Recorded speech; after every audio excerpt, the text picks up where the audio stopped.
supported me. Because you know that there have been also very difficult times. I have to tell you one story, which I think may be the best story about this company. A dear friend of mine who is a collector of customs here, he said, I'm sending you somebody. He comes from a very poor, humble background.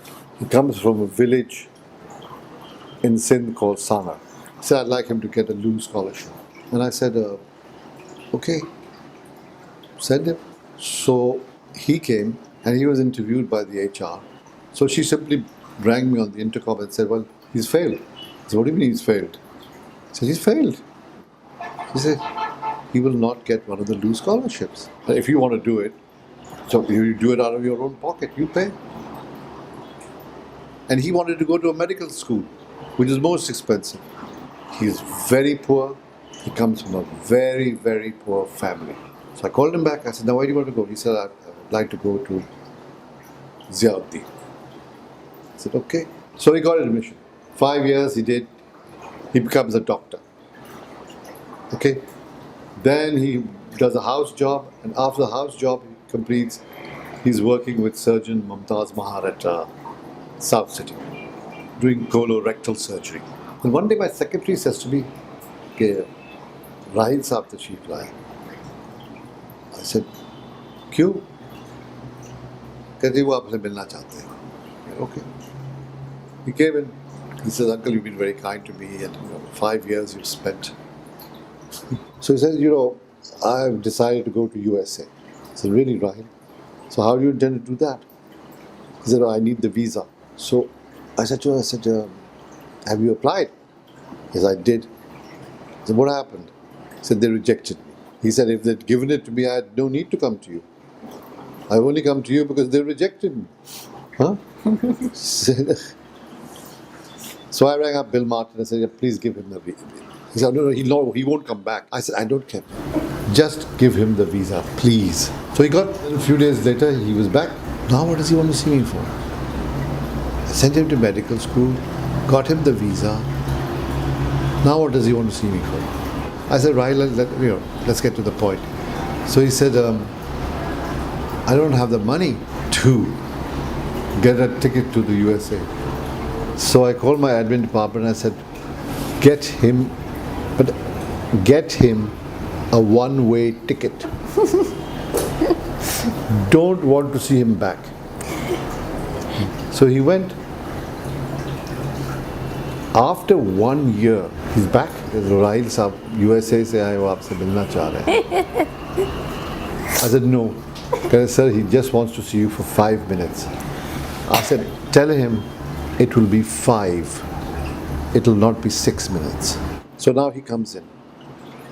And he says, Uncle, I'm very grateful to you. Whatever I am and whatever you, it's because of you. You sent me to USA, you got me the visa, you sent me to medical school for 5 years. I said, right, you don't need to thank me. Can we now just get to the point? What do you want to discuss with me now or see me about? I'm very busy, a lot of work to do. I really appreciate it. We just get to the point now, right now. So then he pulls out an envelope in which there's a letter. He said, I've got into a medical college and this and that, the USA. And I just wanted to show it to you and ask your advice. I said, okay, fine, you got into a medical college, go. Great. Why do you need to show it to me? I just, Uncle, I just wanted some advice. I said, what can I advise you? You're going to some Carolina or somewhere in the college or something like that, fine, or going to somewhere, Vegas, some college, it doesn't really matter. You got it, great. He says, Uncle, just read the letter, the offer.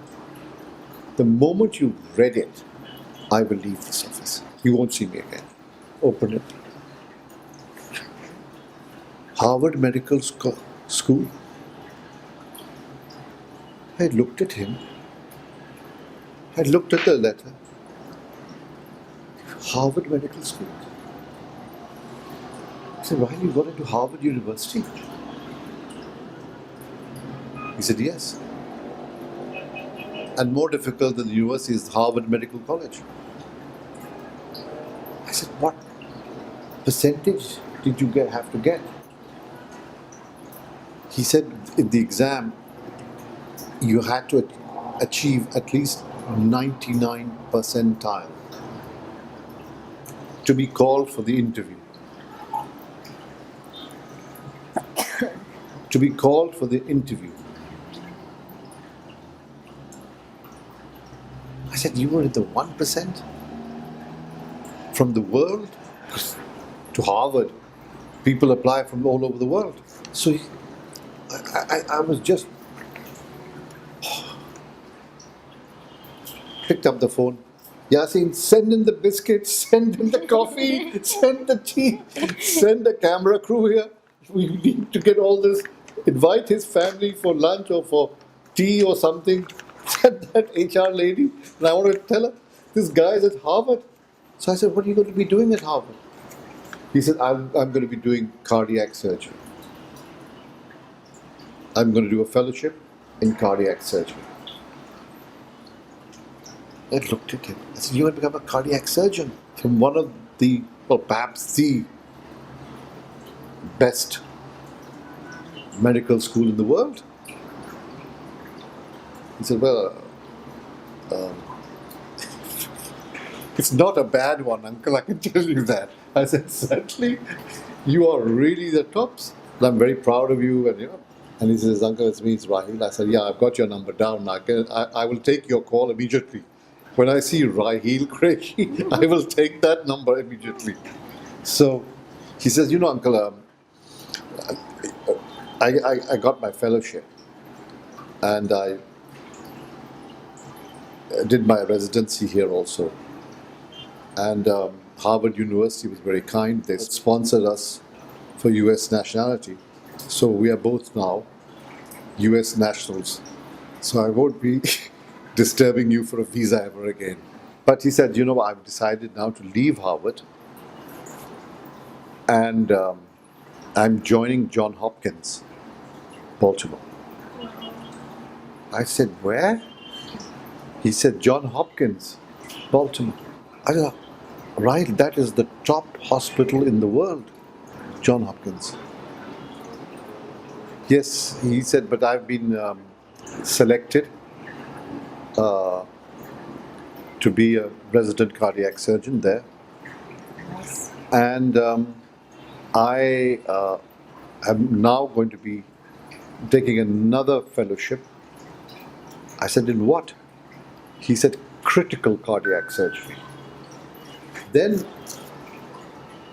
last thing I want to tell you, he says, and uncle, by the way, I have an offer now, once I complete this degree from Johns Hopkins, from Mount Sinai, New York Presbyterian, and from UCLA, California.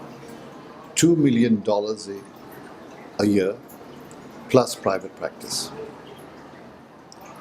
I said, Ryan, you won't be, for money's sake, you won't be needing me.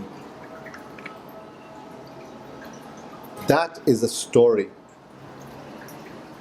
worthwhile telling. India